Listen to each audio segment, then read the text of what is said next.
Hoje ele dá sequência na série de mensagens. Glória a Jesus. Se você pode, nas suas mãos aqui à frente, vamos orar pelo Kleber. Senhor, nós oramos pela vida do meu irmão, do nosso irmão. Senhor, que o Senhor seja o centro das palavras, da pregação, da movimentação. Que seu Espírito continue a falar com os nossos corações. Abra os nossos ouvidos e torna, Senhor, a nossa vida uma terra fértil. Assim oramos, abençoamos em teu nome, Jesus. Amém.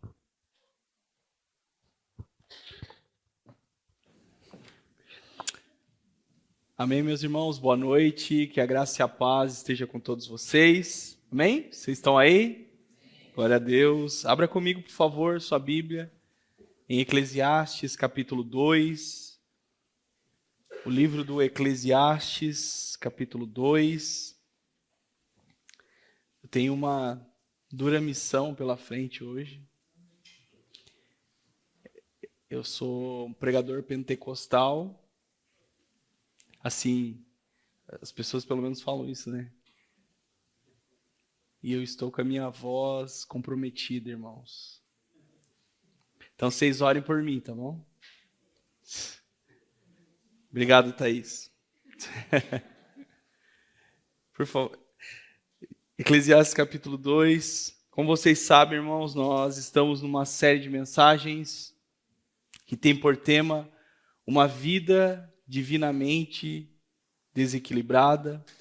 Temos visto que essa série de mensagens tem sido um convite a todos nós a abraçarmos um estilo de vida cruciforme e, consequentemente, vivermos um santo desequilíbrio. E hoje eu quero pensar com vocês no desequilíbrio para o lado errado. A gente falou muito sobre o desequilíbrio para o lado certo, mas eu quero falar do desequilíbrio para o lado errado. E como é perigoso quando nós focamos em buscar somente as coisas desse mundo, as riquezas, os prazeres e as futilidades. E o que acontece é que nessa busca desenfreada, nós corremos um sério risco de perder a nossa essência, a nossa identidade, quem sabe até mesmo a nossa própria alma. Então eu queria trabalhar esse texto com vocês. Vamos ao texto? Eclesiastes capítulo 2, por favor, diz assim: eu disse a mim mesmo, vamos, prove a alegria, procure ser feliz. Mas também isso era vaidade. Concluí que o riso é tolice, que a alegria não serve para nada. Resolvi no meu coração entregar-me ao vinho, sem deixar de me guiar pela sabedoria e de me apoderar da loucura, até descobrir o que de bom os filhos dos homens poderiam fazer debaixo do céu durante os poucos dias das suas vidas. Empreendi grandes obras, construí casas e plantei vinhas para mim. Fiz jardins e pomares para mim, e nele plantei árvores frutíferas de todas as espécies. Fiz para mim tanques de águas, para com eles regar o bosque em que reverdeciam as árvores. Comprei escravos e escravas, e tive escravos que nasceram em minha casa. Também tive bois e ovelhas, mais do que tiveram todos os que viveram em Jerusalém antes de mim. Amontoei também para mim prata e ouro, e tesouros dos reis e das províncias. Provi-me de cantores e cantoras, e das delícias dos filhos dos homens, mulheres e mais mulheres. Eu me tornei importante, superei todos os que viveram antes de mim em Jerusalém, e a minha sabedoria nunca me abandonou. Tudo aquilo que os meus olhos desejaram, eu não lhes neguei, nem privei o meu coração de alegria alguma, pois eu me alegrava com todas as minhas fadigas, e isso era a recompensa por todas elas. Considerei todas as obras que as minhas mãos fizeram, e também o trabalho que eu, com fadigas, havia feito, e eis que tudo era vaidade, e correr atrás do vento, e nenhum proveito havia debaixo do sol.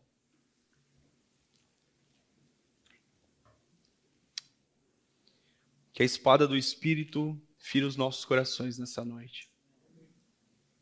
O tema da mensagem hoje é a ilusão de um paraíso artificial. a ilusão de um paraíso artificial. Irmãos, estamos diante de um texto do livro de Eclesiastes, e esse livro ele é muito interessante em diversos aspectos. Os estudiosos concordam que este é o livro mais complexo e mais difícil de toda a Bíblia Sagrada para se interpretar. Eu diria que o principal aspecto que torna esse livro único é o fato de Eclesiastes ser um livro extremamente atual. Citando um teólogo chamado Leland Hicken, ele diz que Eclesiastes é o livro mais contemporâneo da Bíblia. Eu sei que toda a Bíblia ela é atual, ela possui uma mensagem que é atual, mas Eclesiastes é atual no sentido de refletir o espírito da nossa época.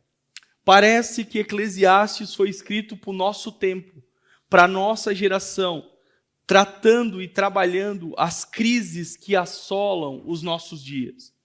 Isso porque o autor aqui, autodenominado Qoheleth, ou o pregador, ele vai expor com uma brutal sinceridade, uma brutal honestidade, as frustrações de uma vida que só busca sentido apenas debaixo do sol ou debaixo do céu. São termos intercambiáveis, são expressões que ele muda de vez em quando, debaixo dos céus ou debaixo do sol.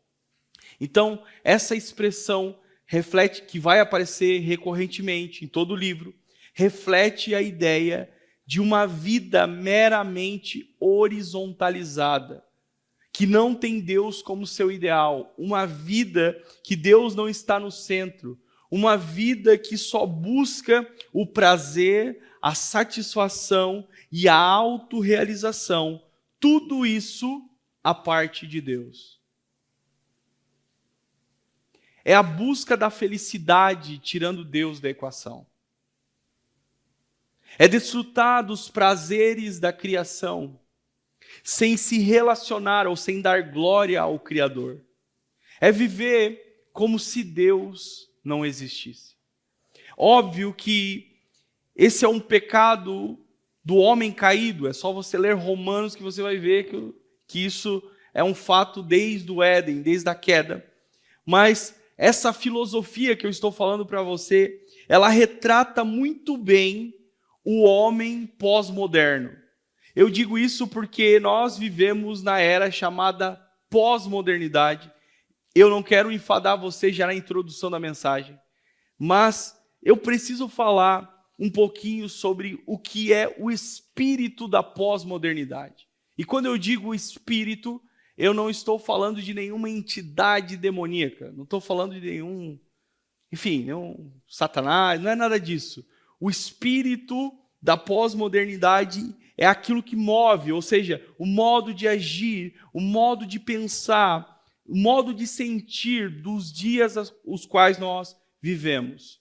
Os sociólogos, eles definem a pós-modernidade como sendo esse tempo onde a verdade foi fragmentada.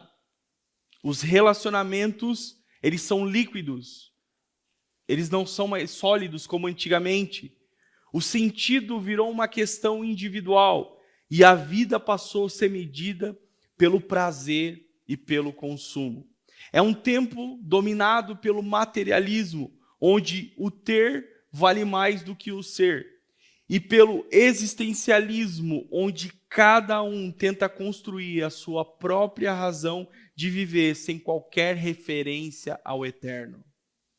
Vivemos em meio a uma geração que rejeita os absolutos, desconfia da fé, idolatra a liberdade e, mesmo cercada de tantos recursos, de tantos artifícios, de tantas realizações, de tantas informações, de tanto conhecimento, mesmo com tudo isso, nunca foi visto na história uma geração tão vazia como essa. Exatamente isso que o livro de Eclesiastes retrata e evidencia. O pregador, por experiência própria, Ele experimentou essa vida debaixo do sol. Por experiência própria, ele aponta que uma vida meramente horizontalizada vai nos levar a uma estrada de vazio e sofrimento, onde podemos ter até momentos de euforia, espasmos de prazer e de euforia, mas nunca, jamais a alegria verdadeira. Esse é o fio condutor, essa é a teologia do livro de Eclesiastes. O fator importante é que a autoria desse livro, segundo a tradição judaico-cristã e segundo as informações que a gente encontra no prólogo do livro, na introdução do livro, é atribuída à figura um tanto quanto excêntrica do rei Salomão, filho de Davi. Você sabe que Davi foi um rei que amou o Senhor.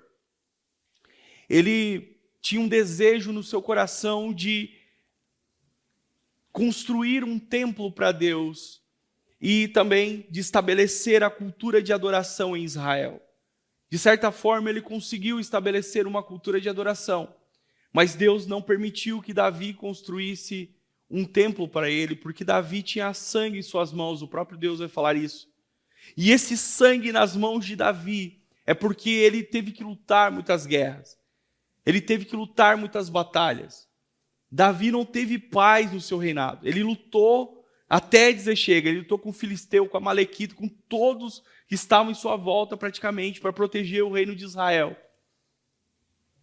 E quando o legado de Davi que ele vai deixar para Salomão é o fato de que ele deixa um trono totalmente pacificado. Olha que beleza, que maravilha.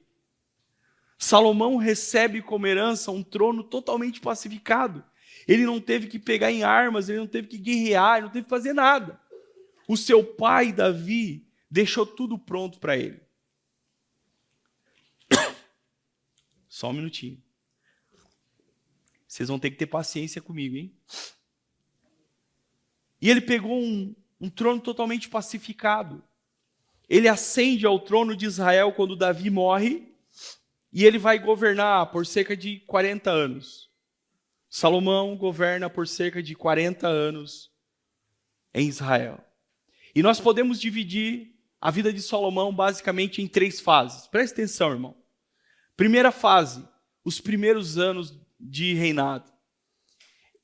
Ele vai pedir sabedoria para Deus, para poder governar, e o Senhor vai conceder a ele sabedoria. Vai ser um tempo de muita prosperidade, vai ser um tempo onde Israel vai expandir as suas fronteiras, um tempo onde ele vai adquirir muito ouro, muita prata e etc.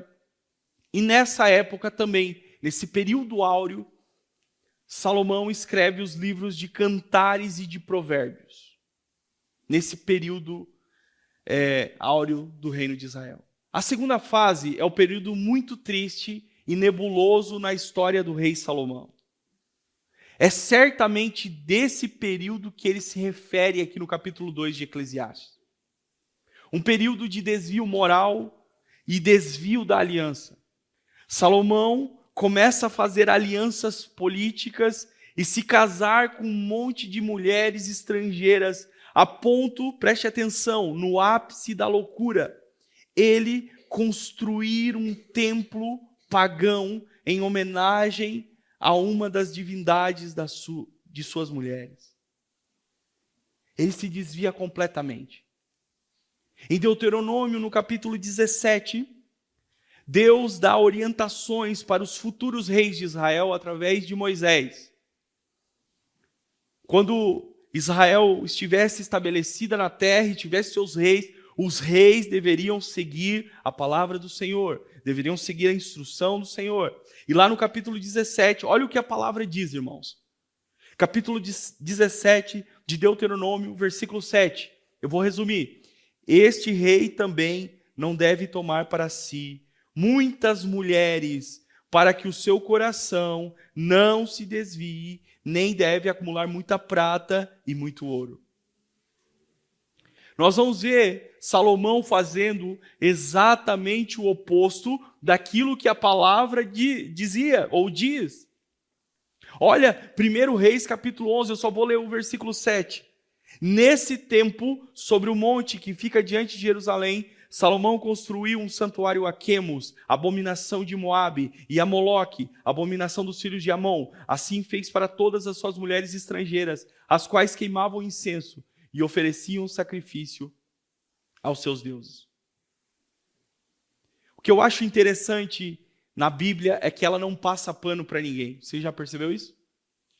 A Bíblia ela não esconde o fracasso dos seus heróis. Esses textos aqui, eles deixam muito claro que, embora Salomão foi um rei classificado como um dos maiores reis da história de Israel, ainda assim, este rei poderoso naufragou na sua jornada. Quando que ele naufragou? Quando ele parou de obedecer a palavra de Deus. Quando ele não levou as orientações de Deus a sério. Talvez confiando o quanto ele era sábio, o quanto ele estava cercado de bênçãos, de prosperidade, as coisas tudo dando certo, tudo funcionando. Então ele segue o seu instinto e não segue a palavra de Deus. Eu penso, meus irmãos, que isso está registrado como um alerta para o povo de Deus. Porque por mais que você tenha dons, conhecimento, por mais que as coisas estão dando certo na sua vida, tudo está prosperando, tudo está funcionando, se você um dia diz que é discípulo de Jesus, você não pode caminhar segundo os seus instintos, você tem que caminhar direcionado pela palavra de Deus. E não pela sua própria sabedoria, não pelo seu achismo. Se você continuar assim, você incorre na possibilidade de constantemente fracassar. E a terceira fase é o retorno à sensatez. Segundo alguns estudiosos, esse retorno acontece no último momento da vida de Salomão. No último momento. Embora você não encontre essa informação nos livros históricos da Bíblia, não tem nenhum texto dizendo assim, Salomão se arrependeu dos seus maus caminhos. Salomão voltou para o Senhor. Segundo os estudiosos, não existe um versículo que diga que Salomão voltou, mas existe um livro mostrando que Salomão voltou. E esse livro é o livro de Eclesiastes. O Warren Wiersbe, ele diz em uma série de comentários sobre o livro de Eclesiastes, ele diz que o livro é como o testemunho espiritual de um homem que experimentou tudo e concluiu que a vida sem Deus é vaidade.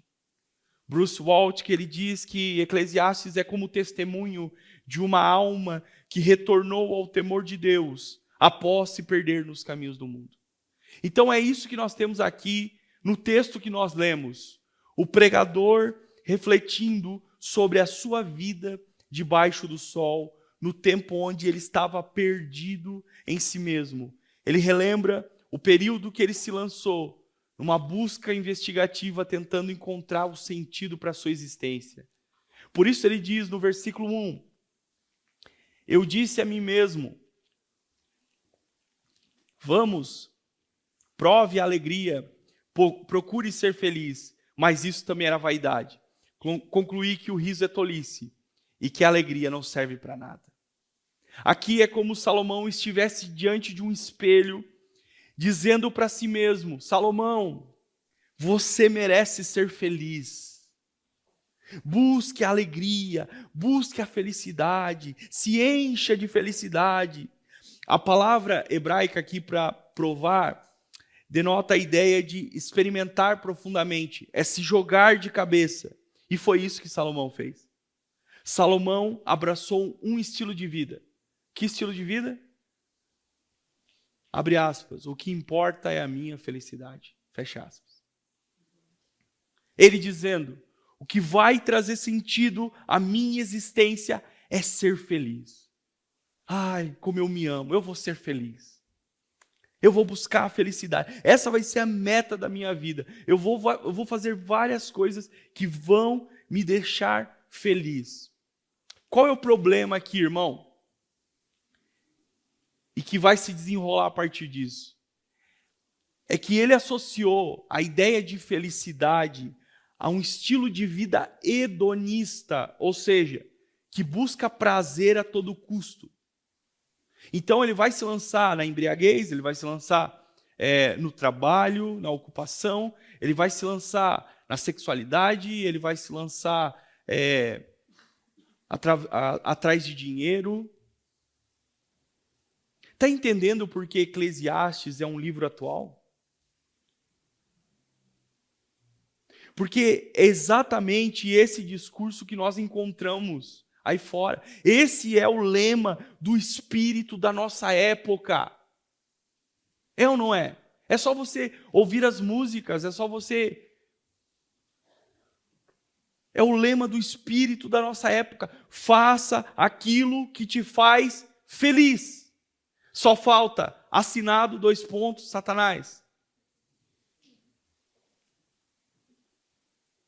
A verdade, meus irmãos, é que hoje, preste atenção nisso, muitos, em busca dessa felicidade aqui, adotam um estilo de vida hedonista, autodestrutivo, e acabam nessa tentativa de buscar a felicidade através do prazer, destruindo as suas vidas.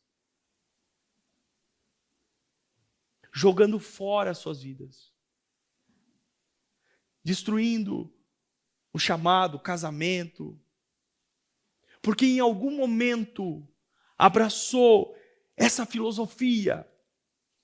Eu vou ser feliz a todo custo, eu vou seguir meu coração, eu vou seguir os meus instintos, eu mereço ser feliz. Segundo Eclesiastes, o final é sempre o mesmo. O final é o vazio. É a sequela, é a marca, é a ferida, é o remorso e uma sensação interminável de insatisfação na alma.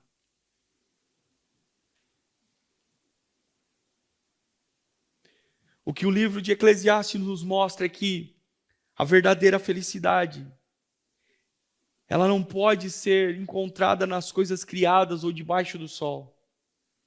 A verdadeira felicidade se encontra no relacionamento com aquilo que está acima do sol, acima do céu, na eternidade. E é isso que também o Evangelho nos mostra, onde encontramos a verdadeira felicidade. As Escrituras nos mostram que a verdadeira felicidade nós não encontramos nas coisas perecíveis, nos ganhos desse mundo, nos prazeres desse mundo, mas em Cristo e tão somente nele.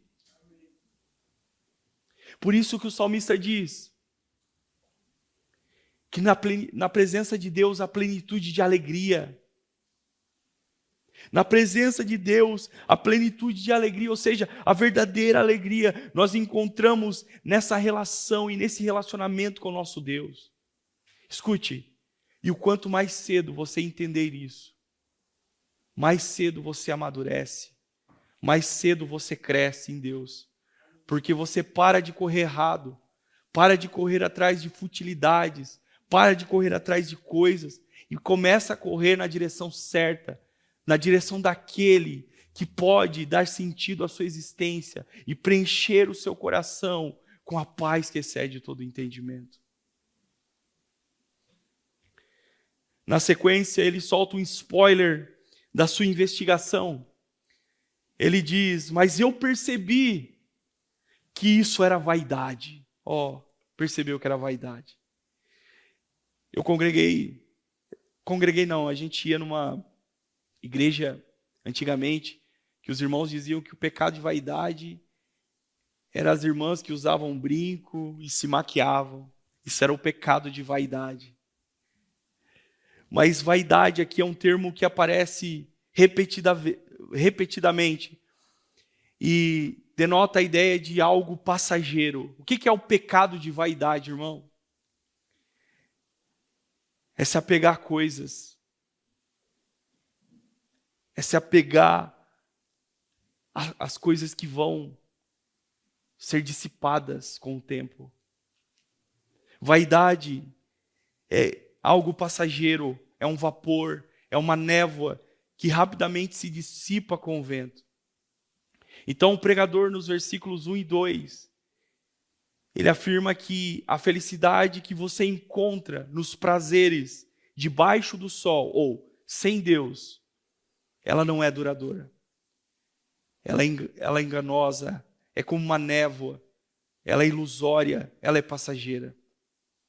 Por isso que a partir do versículo 3, eu vou avançar aqui, ele vai elencar o que ele fez nessa tentativa de encontrar o sentido para a sua vida.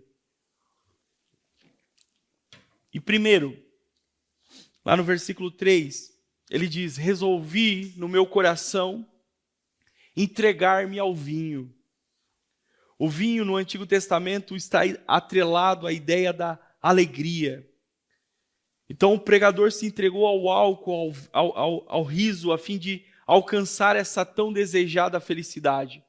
Mas o ponto-chave do versículo 3 aqui é o final dele, que diz assim: até descobrir o que de bom os filhos dos homens poderiam fazer debaixo do céu, preste atenção nisso, durante os poucos dias da sua vida. Aqui é aquela ideia: a vida é curta, vamos viver loucamente. A vida é passageira, vamos aproveitar, vamos viver de maneira louca a nossa vida. Você já ouviu alguém falar isso? Vamos meter o louco. Vamos meter o louco. Geralmente essa fala está atrelada a um convite inconsequente. Geralmente, né? Irmãos, mas nós precisamos tomar cuidado com esse tipo de pensamento, porque esse é o pensamento do tolo. Esse é o pensamento do tolo. A vida é curta, vamos viver loucamente. O sábio, ele fala igual o salmista no Salmo 90. Senhor, me ensina a contar os meus dias, para que eu alcance o coração sábio. O que ele está dizendo? Senhor, me ajuda a perceber o quanto a minha vida ela é frágil, ela é passageira, para que eu possa viver da melhor maneira possível. Você percebe a diferença? São premissas parecidas, mas conclusões diferentes. O tolo diz: a vida é curta, vamos viver loucamente. O sábio diz: a vida é curta, vamos viver da melhor forma possível. Então, a Bíblia mostra Salomão dando grandes banquetes, regados a muito álcool, a muita comida, a muita música. E o fato é que, talvez por algum momento, nesse interim, Salomão se torna um escravo da embriaguez. Achando que a embriaguez, o vinho, traria uma felicidade contínua, perene.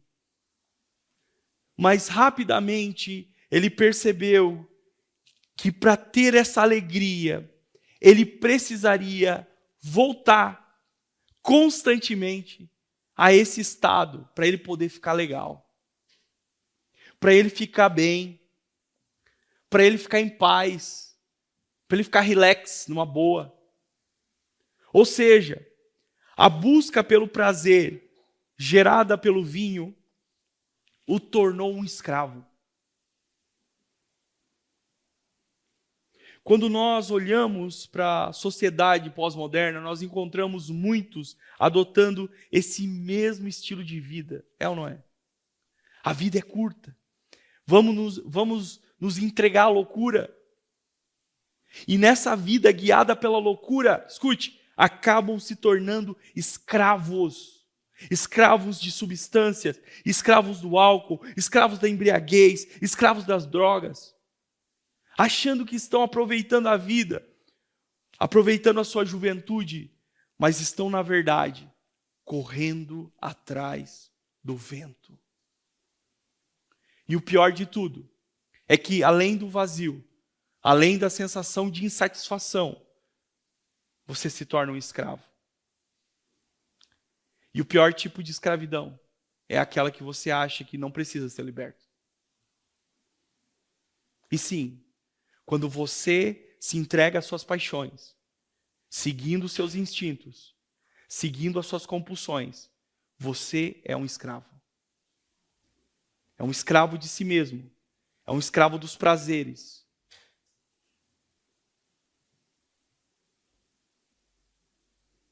E somente Cristo pode nos libertar desse cativeiro. Porque se o Filho vos libertar, verdadeiramente sereis livres.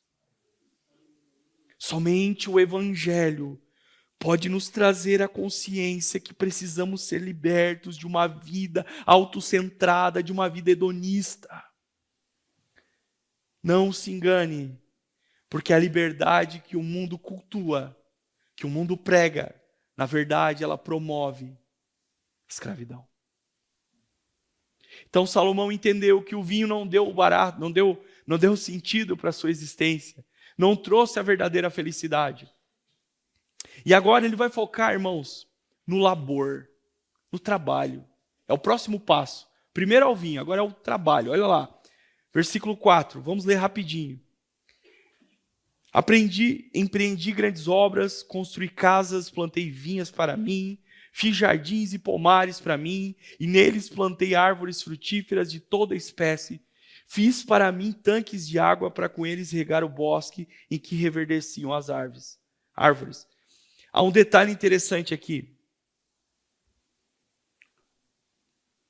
que revelam mais do que projetos bem-sucedidos. Repare como o texto é carregado de pluralidade. Não é grande obra. Grandes obras. Não é casa, é casas. Vinhas, jardins, pomares, árvores frutíferas de toda espécie, tanques de águas, tudo em abundância, tudo em larga escala, tudo em escala mastodôntica. Algo interessante que os comentaristas pontuam sobre esse trecho aqui é que, muito possivelmente, preste atenção nisso, Salomão está ecoando Gênesis capítulo 2. Seria uma tentativa de construir o seu próprio paraíso, o seu próprio jardim do Éden. Éden em hebraico significa delícias, jardim de delícias. A diferença aqui é que Salomão está construindo um paraíso na terra, só que um paraíso sem Deus. Um Éden sem o Criador. Quando você olha as narrativas de Gênesis capítulo 2, você percebe que Éden é um lugar maravilhoso, sim.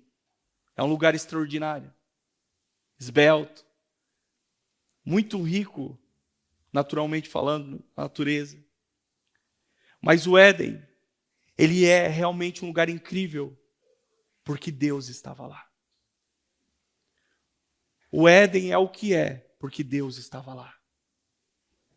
Isso é o que torna o Éden um lugar incrível. Porque naquele lugar, o Criador vinha. Naquele lugar, o Criador se relacionava com a sua criação. Naquele lugar, o Criador caminhava, passeava. Naquele lugar havia intimidade. Naquele lugar havia a presença do Criador.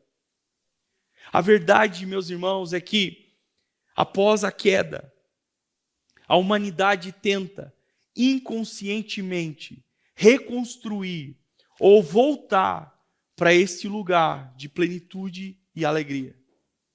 Porém, o efeito do pecado em nós faz querermos construir um paraíso cheio de deleites, cheio de prazeres e sensações, onde Deus não está presente. O que Eclesiastes nos mostra é que um paraíso sem Deus é um cativeiro existencial. Então, Você pode ter uma casa linda, uma mansão. Você pode ter muitos recursos. Você pode ter empresa, sei lá. Você pode ser uma pessoa bem-sucedida. Mas se Deus não estiver presente, nada disso faz sentido. Porque de nada vale construir grandes coisas se Deus não estiver com a gente. De nada vale ser bem-sucedido aos olhos dos homens, ser poderoso aos olhos dos homens, ser glorioso aos olhos dos homens, mas ser reprovável diante de Deus.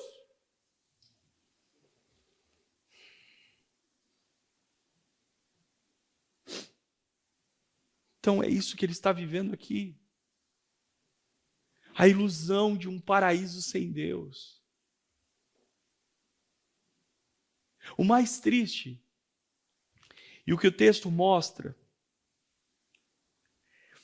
é que tudo é feito não por necessidade, mas por compulsão. Ele se torna um compulsivo em querer produzir, porque agora tudo gira em torno desse desejo obsessivo de encontrar felicidade, de encontrar sentido para a existência. Então ele precisa produzir, ele precisa fazer. E observe que aqui o mais grave não é um ativismo que visa abençoar outras pessoas. Você percebe isso no texto? Não é assim, eu fiz casas populares, casas que abençoaram famílias, eu construí pontes que mudaram, a sociedade, abençoaram pessoas, vidas, enfim, não. É um ativismo que visa atender às demandas de um coração egoísta. Não é à toa que quando olhamos para as narrativas bíblicas sobre a construção do templo e da casa de Salomão, irmãos, a casa de Salomão, ela é 2 vezes maior que a casa que ele fez para o Senhor. Embora o texto não diga nada, e às vezes a gente passa desapercebido numa leitura desatenta, talvez o autor bíblico já estava nos dando a entender para onde o coração de Salomão estava indo.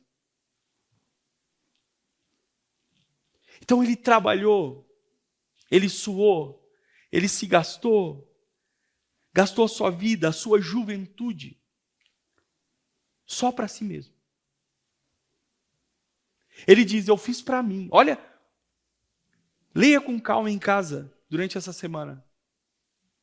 Eu fiz para mim, vinhas para mim, casas para mim. Então perceba que nessa tentativa de encontrar felicidade, ou ser feliz a todo custo, ele se torna um sujeito totalmente autocentrado, um hedonista experimental, um narcisista compulsivo, alguém que só visa o seu prazer, o seu próprio conforto. Então o trabalho que ele se dedicou tanto, gastou a sua saúde, era só para a edificação do seu império pessoal. Não estava avisando ninguém, a não ser ele mesmo. Trazendo uma aplicação rápida e bem óbvia para nós. Esse comportamento, irmãos, não condiz com aquilo que o Evangelho nos propõe. Porque a mudança que o Evangelho causa em nós vai nos levar, consequentemente, a vivermos uma vida abençoadora. Uma vida que não é autocentrada. Quando olhamos a história, por exemplo, do apóstolo Paulo, Paulo vai falar às igrejas, olha, eu me gastei e me deixarei gastar por amor de vós. Aqui é a ideia de uma vela que ilumina, mas ao mesmo tempo que ilumina na escuridão, ela vai sendo gasta. Paulo trabalha, Paulo se esforça, Paulo apanha, Paulo sofre, Paulo vai preso, não para a edificação de um império pessoal. Não para juntar bens e tesouros na terra, mas para abençoar a vida de outros, para a salvação da vida de muitos. Essa é a reação que o Evangelho deve causar em nós. O evangelho é essa força centrífuga que nos empurra para fora a fim de alcançarmos o outro. Irmão, se a nossa vida ela está autocentrada, se você tem trabalhado e trabalhado só para a edificação do seu próprio império pessoal, alguma coisa está errada com o seu cristianismo. Alguma coisa está errada com a sua fé. Então, Salomão se torna, eu vou falar a expressão aqui, acho que alguns vão rir de mim, um workaholic. É assim que fala? Né? É que a Dilma falou uma vez, né? Eu tô brincando. Ele se torna um workaholic, se enchendo de trabalho, de ocupações, de agendas.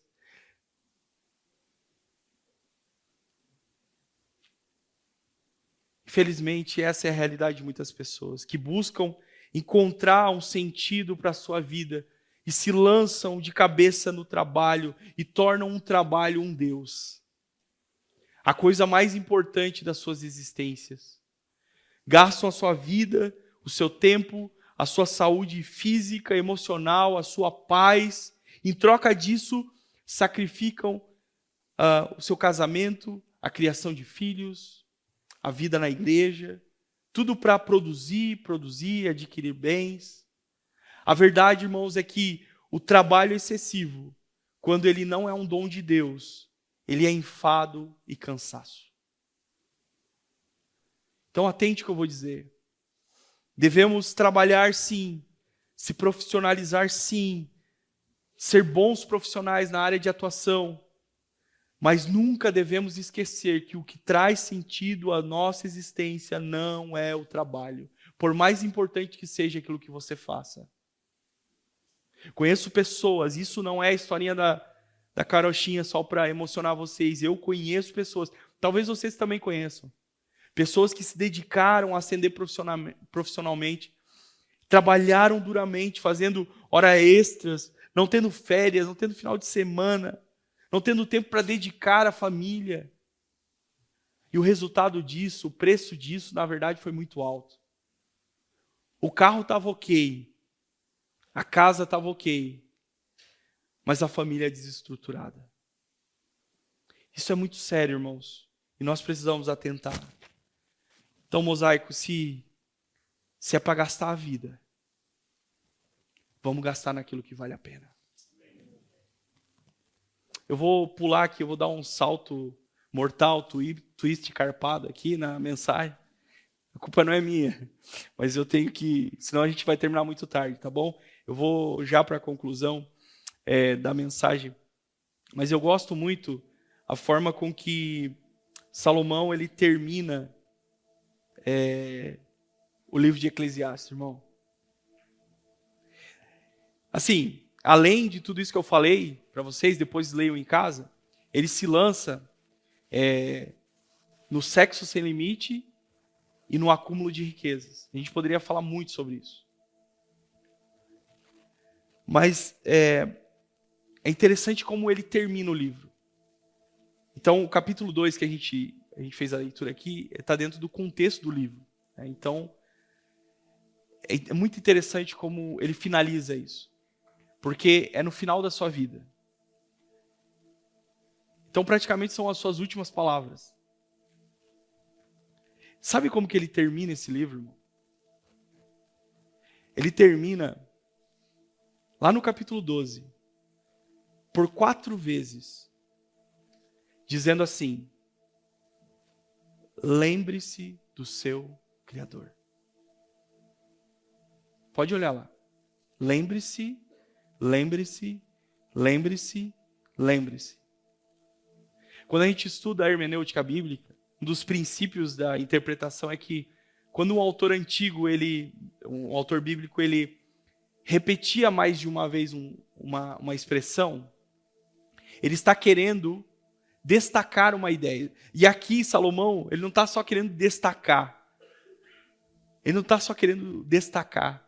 É como se ele estivesse gritando para todos nós, para todos os filhos de Deus. Lembre-se do seu Criador. O interessante é que essa expressão aqui, lembre-se do verbo lembrar, mas aqui no texto original, não é lembrar no sentido de não esquecer. Presta atenção nisso. Lembrar aqui aponta para atitude, para uma decisão, para um posicionamento. Essa mesma expressão é usada em outras passagens do Antigo Testamento. Quando a Bíblia diz assim, por exemplo, Deus lembrou de Noé. Deus tinha esquecido de Noé? Sim ou não? Pensei que vocês iam falar assim. Não. Deus não esqueceu de Noé. Quando a Bíblia diz, Deus lembrou de Noé, quer dizer que naquele momento, é a linguagem que a Bíblia usa, naquele momento Deus tomou uma atitude, Deus se posicionou. Para quê? Para mudar a sorte de Noé. As águas do dilúvio começaram a baixar. A Bíblia diz assim, Deus lembrou dos filhos de Israel. Deus esqueceu dos filhos de Israel? Não. Mas quer dizer que naquele momento, Deus tomou uma atitude para mudar a sorte dos filhos de Israel e tirá-los da escravidão. Então, quando a Bíblia diz aqui, lembre-se, ela está nos chamando, Salomão está nos chamando, o pregador está nos chamando para um posicionamento, uma atitude, uma decisão. Salomão termina dizendo, se posicione em relação à existência do seu Criador. Não viva como se Deus não existisse. Não viva como um tolo, construindo paraísos artificiais onde Deus não está lá. Juntando e acumulando riquezas, vivendo uma vida meramente horizontalizada, correndo atrás do vento. Porque nessas coisas, você não encontrará aquilo que a sua alma busca. Você não encontrará a felicidade verdadeira.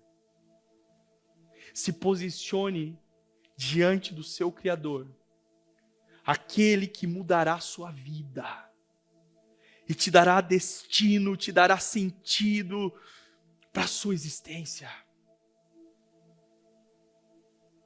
Foi somente no final da vida, na terceira fase, lembra que eu falei? 3 fases da vida de Salomão? Somente lá no final, que ele viveu essa verdade. Que ele lembrou no sentido de se posicionar. A ponto de agora se tornar Coelet, o pregador. Olha que lindo isso, irmãos. Coelet agora, o pregador, está convocando os filhos de Deus a um posicionamento. Dizendo, falando sobre as suas experiências. E dizendo, ei, aí fora as coisas do mundo não valem a pena. Os prazeres sem Deus não valem a pena. Lembre-se do seu Criador. Lembre-se enquanto é tempo. Nessa noite, irmãos, nós somos chamados, para finalizar, a olhar para o rei, filho de Davi. Não esse que nós falamos hoje. Porque ele, este rei, é só um dos filhos de Davi. E nós nos assemelhamos a eles muitas vezes. Quando nós buscamos riquezas, prazeres, ocupações, nos entulhamos de coisas. Buscamos construir paraísos para nós mesmos. Somos chamados nessa noite a contemplar o Rei, o Filho de Davi, Jesus. O verdadeiro Rei, possuidor de toda a sabedoria, da plenitude da sabedoria. Somos chamados a olhar para o Rei, o Filho de Davi, aquele que, possuindo tudo, se fez pobre. Que mesmo tendo todo o poder, não usou para benefício próprio. Não acumulou riquezas terrenas para a expansão de um império terreno. Você consegue perceber? Ele não Ele não acumulou riquezas para a expansão de um império. Ele investiu seu tempo em pessoas para a expansão de um reino. Um reino inabalável, um reino perpétuo. Somos chamados a olhar ao filho de Davi, o verdadeiro rei, que nos mostrou que o sentido da vida do homem é amar a Deus sobre todas as coisas, com todas as nossas forças, com todo o nosso entendimento e com toda a nossa alma. E é somente neste lugar que nós vamos encontrar sentido para a nossa existência. Quero te convidar a ficar de pé nessa noite.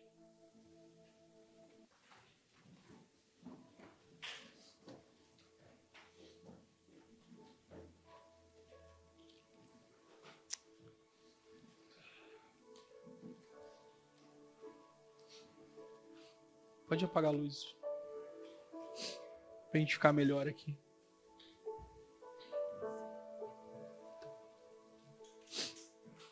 Depois a gente ora. Já estou encerrando, tá, irmãos? Por favor.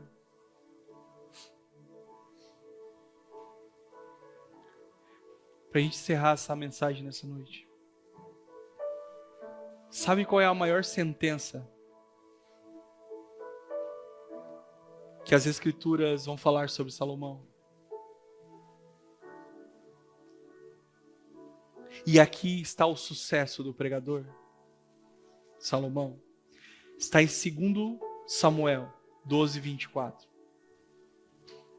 Escute. Então Davi veio a Betseba, consolou-a e se deitou com ela e teve um filho, a quem Davi deu o nome de Salomão. E o Senhor o amou. Essa é a sentença mais incrível sobre Salomão nas Escrituras. A sentença mais incrível sobre Salomão não é o quanto ele era sábio, não era a sua prosperidade, não era a sua poderosa riqueza e o que ele conquistou, mas sobre aquilo que Deus disse no dia que ele nasceu. O Senhor o amou. E aqui está, irmãos. A satisfação da vida não está em nenhuma das coisas desta vida. Mas na verdade, que Deus nos amou. Que o Senhor nos ama. Que o Senhor nos amou.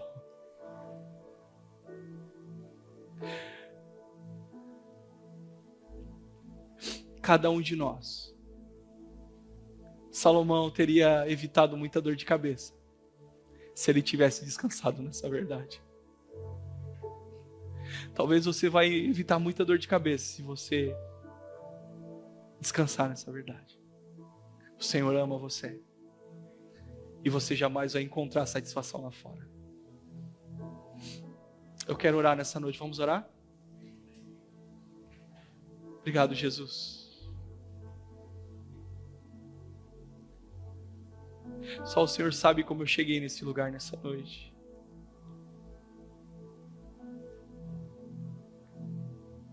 E a sensação de incapacidade.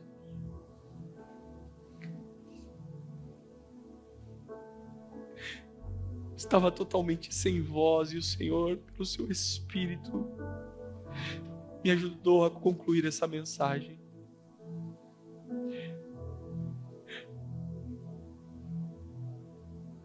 Eu oro nessa noite, Senhor, com os meus irmãos. Talvez exista alguém aqui nessa noite, Senhor, que não tem conseguido descansar, Senhor.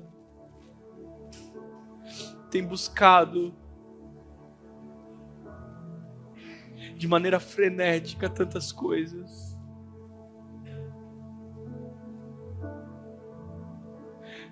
Buscado respostas,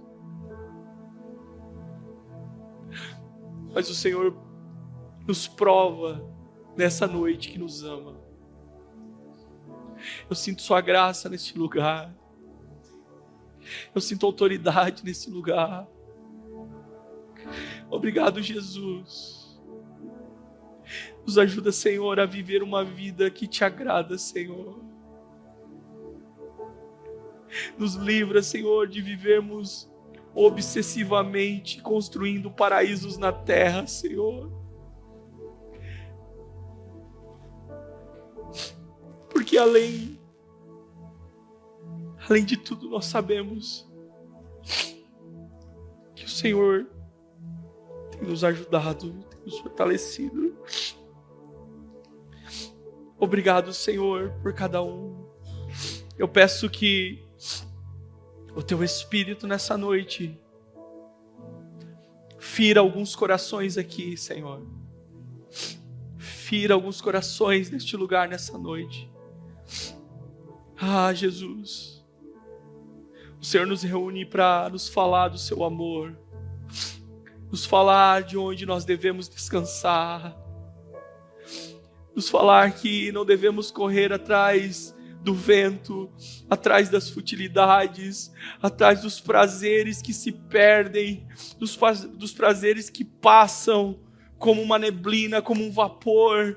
O Senhor nos chama para construirmos a vida no Senhor, construirmos a vida em Ti, ó Deus. Nos ajuda a caminhar, Senhor, com essa verdade em nossos corações. Não nos deixe nos perder, Senhor.